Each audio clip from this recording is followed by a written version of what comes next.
পুলি পিঠে খেতে কে কে ভালোবাসো আমাকে কিন্তু কমেন্ট করে জানিও। এই ভাদ্র মাসে সবার বাড়িতেই কম বেশি পিঠে চচ্চড়ির নিয়ম আছে।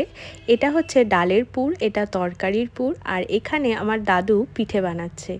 এখন তো বাড়িতে বাড়িতে পিঠে বানানোর রীতিটা অনেকটাই কমে গেছে, যেহেতু এখন দোকানে কিনতে পাওয়া যায়। আর আগেকার মানুষের মতো পিঠে বানাতে এখন বোধহয় আমরা আর পারবো না। যাই হোক, সব কিছুই বাঙালির একটা ট্র্যাডিশন তো থেকেই যায়, সেখানে এখনোই পুরনো মানুষগুলো আছে বলে আমরা পিঠে পাঠা বাড়িতে বানিয়ে খেতে পাচ্ছি। দাদু ভীষণ ভালো পিঠে বানাতে পারে। পিঠে মোড়াটাও তোমাদেরকে দেখিয়ে দিলাম একটু, দাদু কেমনভাবে পিঠেটা মুড়ছে। আর এখানে কোকোও আছে, পিঠে মোড়া শিখছে, পিঠে বানানো শিখছে। যাই হোক, মজা করলাম। এখানে মা বানিয়েছিল তরকারির পিঠে, খেসারির ডালের পিঠে আর ছায়ের পিঠে।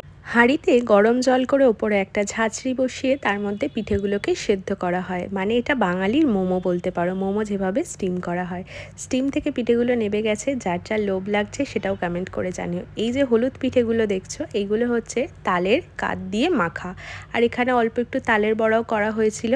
দেখো পিঠেটা কত সুন্দর সফট হয়েছে। লোভ লাগলে কমেন্ট করে জানিও। আর একটু কোকোও খাচ্ছে পিঠে।